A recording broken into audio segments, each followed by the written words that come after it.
मेरी शादी एक नामर्द से हो गई, लेकिन उसके साथ मैं बहुत खुश थी क्योंकि मेरा पति बहुत अच्छा इंसान था और उसके पास पैसे या रुपए की कोई कमी नहीं थी। एक दिन मुझे चक्कर आया तो मेरा पति मुझे डॉक्टर के पास लेकर गया। चेकअप के बाद पता चला कि मैं प्रेग्नेंट हूँ। मेरे प्रेगनेंसी की खबर सुनकर मेरे पति ने जो मेरे साथ किया वह सुनकर आपके रोंगटे खड़े हो जाएंगे। मेरा पति नामर्द था, लेकिन शादी के 2 महीने बाद ही मैं प्रेग्नेंट हो गई और यही बात मेरी जिंदगी के लिए सबसे बड़ी सजा बन गई। और जब मुझे पता चला कि यह बच्चा किसका है तो मेरे सर पर आसमान गिर पड़ा।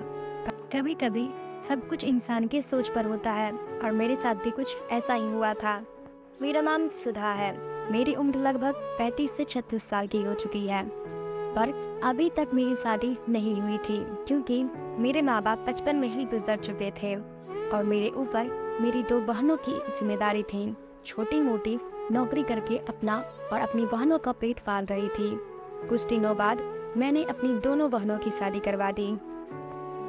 मुझे अपनी जिंदगी में ऐसा साथी की जरूरत थी जो तन्हाई को दूर कर मेरी जिंदगी को खुशियों से भर दे, पर मेरे घर में कोई नहीं था और मेरी उम्र ज्यादा होने की वजह से मेरे लिए कोई रिश्ते भी नहीं आते। मेरे दिन कुछ यूं ही गुजर रहे थे कि एक दिन हुआ कुछ यूं कि एक दिन मैं बाजार गई थी। वहाँ मेरी बहुत पुरानी सहेली मिल गई। हम दोनों एक दूसरे से बहुत दिन बाद मिले थे। उसकी शादी हो चुकी थी और उसके बच्चे भी हो गए थे। उसने अचानक मेरी शादी के बारे में पूछा तो मैंने उसे सब कुछ बता दिया। बातों ही बातों में उसने मुझे बताया कि उसका एक भाई है जिसकी उम्र लगभग 40 साल के करीब है। उसकी शादी हुई थी पर उसकी पत्नी इसलिए उसे छोड़कर चले गई क्योंकि उसका भाई अपनी पत्नी को औलाद की खुशी नहीं दे सकता था। मेरी सहेली के घर में पैसे या रुपए की कोई कमी नहीं थी, बस कमी थी तो उसके भाई में, जो कि वो औलाद पैदा नहीं कर सकता था। अभी वो मुझसे यही सब बातें कर रही थी कि मेरे मुंह से अचानक निकल गया कि तुम अपने भाई की शादी मुझसे करवा दो और मैं तुमसे वादा करती हूँ कि कभी भी मैं तुम्हारे भाई को छोड़कर नहीं जाऊंगी और ना ही उन्हें मैं किसी बात के लिए ताने दूंगी। मेरी बातें सुनकर मेरी दोस्त हैरान हो गई। उसने कहा, इतनी बड़ी सच्चाई जानते हुए भी कि मेरा भाई कभी बाप नहीं बन सकता, तब भी तुम उससे शादी करने के लिए तैयार हो। मैंने उससे कहा कि इस तरह अकेले जीने से अच्छा है कि मैं तुम्हारे भाई का सहारा बन जाऊं और वो मेरा सहारा। आखिर कब तक मैं अकेली रहूंगी? मेरा हाल तो ऐसा है कि अगर मैं मर जाऊं तो किसी को कानो कान खबर नहीं होगी। मेरी सहेली मेरा यह फैसला सुनकर बहुत खुश हुई क्योंकि उसके घर में किसी औरत की जरूरत थी और उसकी माँ बहुत पहले ही गुजर चुकी थी। उसका भाई अपने बूढ़े बाप के साथ रहता और उसने कहा, ठीक है, मैं यह बात अपने भाई से पूछकर बताऊंगी। वैसे तो इस शादी को पक्का ही समझो क्योंकि मेरे भैया को तुम्हारे जैसे ही किसी साथी की जरूरत है। 1 से 2 दिन गुजरने के बाद मेरी सहेली मेरे घर आई और वो बहुत खुश थी। उसने कहा, भैया इस शादी के लिए तैयार हैं, पर उनकी एक शर्त है। मैंने घबराकर पूछा, क्या शर्त है? उसने कहा, बस यही कि उसका भाई ये चाहता है कि दुनिया को उसके नामर्द होने की बात कभी पता न चले। मैंने कहा, बस इतनी सी बात, तुम और तुम्हारे भाई इस बात के लिए बेफिक्र रहो। मैं भला क्यों दुनिया को बताने जाऊंगी कि मेरा पति नामर्द है। अगले कुछ दिनों में मेरी और सुधीर की शादी बड़े धूमधाम से हो गई। लोग तो ये देखकर हैरान थे कि एक अकेली लड़की का कैसे इतना अच्छा रिश्ता मिल गया। मैंने यह बात अपनी बहनों को भी नहीं बताई थी कि मेरा पति नामर्द है। मेरे पति का यह राज मेरे सीने में दफन होकर रह गया था। मैं दुल्हन बनकर सुधीर के घर गई तो यह देखकर हैरान थी कि सुधीर का घर तो एक आलीशान बंगला था। मैं अपनी शादी से बहुत खुश थी क्योंकि मैं तो सपने में भी नहीं सोच सकती थी कि इतने अच्छे घर में मेरी शादी होगी। मेरा कमरा बहुत अच्छे से सजाया गया था।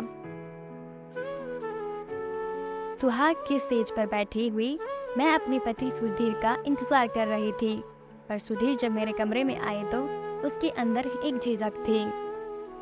शायद वो अपने अंदर की उस कमी को लेकर परेशान थे, और मैं एक मैच्योर औरत थी। इस इसलिए मैंने ही पहल की और उसका हाथ पकड़कर उसे यकीन दिलाया, यह बात कभी भी हमारे कमरे से बाहर नहीं जाएगी, और ना ही मैं आपको इस बात के लिए कभी कभी कुछ कहूँगी। मेरे इतना कुछ कहने और समझने के बाद सुधीर का चेहरा खिल उठा। उन्होंने मेरे हाथ चूमते हुए मेरे हाथों में तोहफे के रूप में एक अंगूठी पहनाई और कहने लगी कि तुम्हें देखकर लगता है कि अब मेरी जिंदगी में मुझे सब कुछ मिल गया है। मुझे भी कुछ ऐसा ही लग रहा था कि मैं अपनी जिंदगी में बहुत खुश हूँ, मगर मुझे क्या पता था कि आने वाला वक्त मेरे लिए मेरी जिंदगी का आजमाई साबित होगा।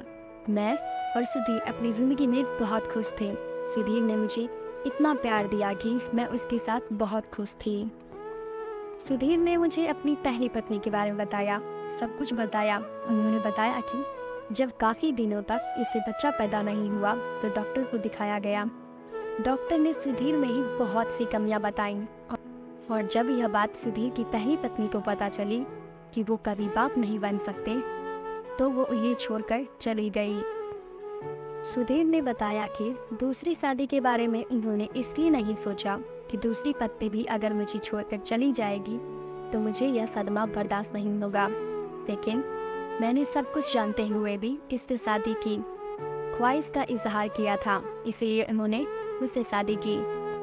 मेरे दिल में भी बच्चे की तमन्ना थी, पर मुझे यह बात बहुत अच्छी तरीके से पता था कि मेरे पति मुझे औलाद नहीं दे सकते। इसलिए मैंने औलाद की ख्वाहिश को अंदर ही मार दिया था और सुधीर को यकीन दिलाया कि मैं आज से कभी बच्चे की ख्वाहिश नहीं रखूंगी। हर गुजरते दिन के साथ मैं सुधीर के घर में अच्छी जगह बनाती जा रही थी। मैं सुधीर और उसके पिता की खूब सेवा करती। शाम के वक्त हम सब एक साथ बैठकर चाय पीते। सुधीर को ऑफिस से आने में लेट हो जाता, इसलिए मुझे बोरियत महसूस होता, तो मैं अपने ससुर जी से बातें करती। उनका भी दिल बहल जाता और मेरा भी वक्त गुजर जाता। मेरी शादी को 2-3 महीने गुजर चुके थे, पर कुछ दिनों से मुझे महसूस हो रहा था कि मेरी तबीयत कुछ ठीक नहीं है। एक दिन हम सब खाने की टेबल पर बैठे हुए थे, तभी अचानक मुझे चक्कर सा आया और मैं गिरते गिरते बची। मेरी हालत देखकर सुधीर ने मुझसे कहा, लगता है तुम बहुत कमजोर हो गई हो, अपने खाने पीने का तो ख्याल रखती नहीं हो। ठीक है, खाना खाने के बाद हम तुम्हें डॉक्टर के पास लेकर चलेंगे, ताकि तुम्हें डॉक्टर कुछ ताकत की दवाइयाँ दे दे कि तुम खाना अच्छी तरीके से खाने लगो और तुम्हारे अंदर कमजोरी भी दूर हो जाए। डॉक्टर ने बड़े खुश होकर यह खबर सुनाई थी, पर यह खबर सुनते ही हम दोनों के चेहरे की हवाइयाँ उड़ गई। मैं और सुधीर बहुत ही अजीब नजरों से एक दूसरे को देखने लगे, क्योंकि मुझे और सुधीर को यह बात बहुत अच्छी तरीके से पता था कि सुधीर कभी बाप नहीं बन सकते, तो फिर यह बच्चा किसका? आखिर मैं प्रेग्नेंट कैसे हुई? डॉक्टर के हाथ से सुधीर ने रिपोर्ट ली और बिना कुछ कहे बाजू से मुझे पकड़कर गाड़ी तक ले आए और इतनी तेज रफ्तार में गाड़ी चलाई कि मेरी चीख निकल गई। मुझे भी कुछ समझ नहीं आ रहा था कि आखिर हो क्या रहा है। हम दोनों घर पहुंचे तो ससुर जी हमारे इंतजार में बाहर बैठे हुए थे। हम दोनों को घर आता देख के मंदी से पूछने लगे, आप बहू की तबीयत कैसी है? डॉक्टर ने क्या कहा है? धीर के गुस्से में पारा हाई था। उन्होंने गुस्से में कहा कि आपकी बहू प्रेग्नेंट है, जबकि यह बात मैं बहुत अच्छी तरीके से जानता हूँ कि ये बच्चा मेरा नहीं है। सुधीर की बात सुनते ही मेरे ससुर जी हैरानगी से कहने लगे, तुम ये कैसी बातें कर रहे हो? हॉल में परे सोफे पर चढ़ गई, क्योंकि मुझ में इससे ज्यादा बर्दाश्त करने की हिम्मत नहीं थी। मैं बेकसूर थी, लेकिन मेरे पति चीख चीख कर मुझे बेइज्जत कर रहे थे। सुधीर की बात सुनकर मेरे ससुर जी गुस्से में कहने लगे, थोड़ा सोच समझ कर बात किया करो, और इस तरह अपनी पत्नी पर इल्जाम लगाने से पहले कुछ तो शर्म करो। अपने ससुर की बात सुनकर मुझे थोड़ी हिम्मत मिली और मैंने रोते हुए सुधीर से कहा कि मैं नहीं जानती कि यह बच्चा मेरे पेट में कैसे आया, लेकिन मैं इतना ज़रूर जानती हूँ कि आपके सिवा मेरी जिंदगी में कोई नहीं है। सुधीर ने गुस्से में कहा, तुम तो चुप ही रहो, आज मुझे समझ में आया कि आखिर तुम्हारी शादी क्यों नहीं हो रही थी, और तुमने मुझसे शादी इसलिए की क्योंकि तुम्हें अच्छी तरीके से पता था कि मैं कभी बाप नहीं बन सकता था। इसलिए मैं तुम्हारे हर जुल्म को बर्दाश्त करता। लेकिन तुम गलत थी, क्योंकि मैं इतना बेवकूफ़ नहीं हूँ कि किसी और के बच्चे को अपना नाम दो। इसलिए बेहतर यही होगा कि अभी और इसी वक्त अपना सामान उठाओ और यहाँ से चली जाओ। मेरे ससुर जी ने सुधीर को समझाने की बहुत कोशिश की, पर सुधीर गुस्से में पागल हो चुके थे और वह कुछ भी जानने को और समझने को तैयार नहीं थे। सुधीर ने गुस्से में मेरा हाथ पकड़ा और आधी रात को मुझे घर से बाहर निकाल दिया। मैं रोते बिलखते अपने घर वापस आ गई। मेरा सुधीर का रिश्ता जहाँ से शुरू हुआ था शायद वहीं पर ख़त्म होने वाला था।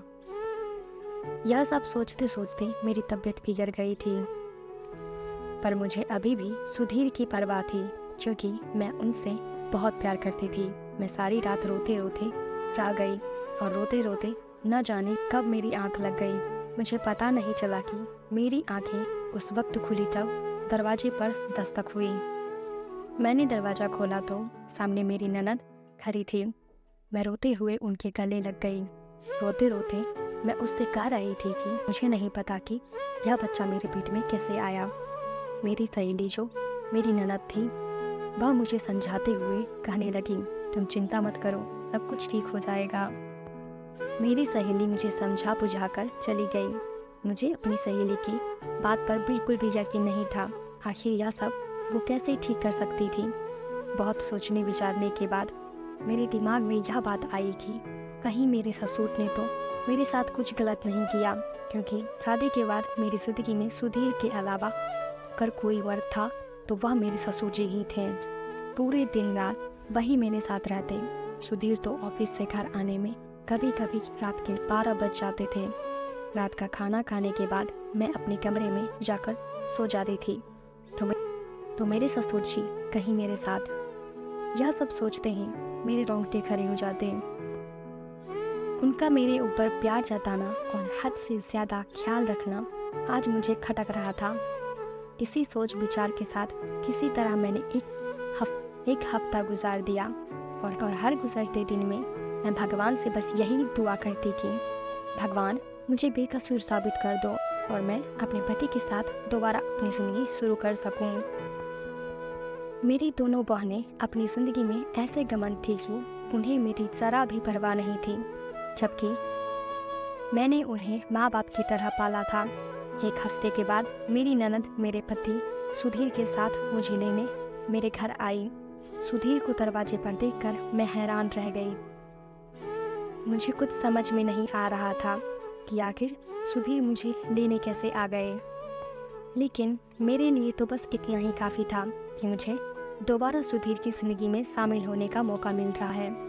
मैं बिना कुछ पूछे उन दोनों के साथ गाड़ी में जाकर बैठ गई, पर घर पहुंचा तो मैंने देखा घर को बाहर अच्छी तरीके से सजाया गया था और मेरे ससुर जी ने बहुत खुशी मन से मेरा स्वागत किया। यह सब देखकर मैं हैरान थी कि आखिर यह सब हो क्या रहा है। मेरी सहेली ने बड़े प्यार से मुझे गले लगाया और मुझसे कहने लगी, तुम्हारा बहुत बहुत शुक्रिया कि तुमने मुझे बुआ बनाने का मौका दिया। मैंने हैरत से एक नज़र सुधीर पर डाली तो सुधीर सिर झुकाए जिंदगी से खड़े थे। मेरी सहेली यानी मेरी ननद सारा सच मुझे बताने लगी तो उसने बताया कि पापा को तुम्हारे ऊपर विश्वास था। तुम एक अच्छी लड़की हो, तुम कभी भी कोई गलत काम नहीं कर सकती। यह सब जानने समझने के बाद भैया फिर दोबारा उसी लेडी डॉक्टर के पास गए जिसने पहले कभी उन्हें बताया था कि वह कभी बाप नहीं बन सकते। लेडीज डॉक्टर भैया को देखते ही पहचान गई, पर जब भैया ने उन्हें बताया कि मेरी दूसरी पत्नी प्रेग्नेंट है तो लेडी डॉक्टर ने भाई को ऐसा सच बताया जिसे सुनकर उसके सिर पर आसमान गिर पड़ा। उस लेडी डॉक्टर ने बताया कि भाई के अंदर कोई कमी नहीं थी।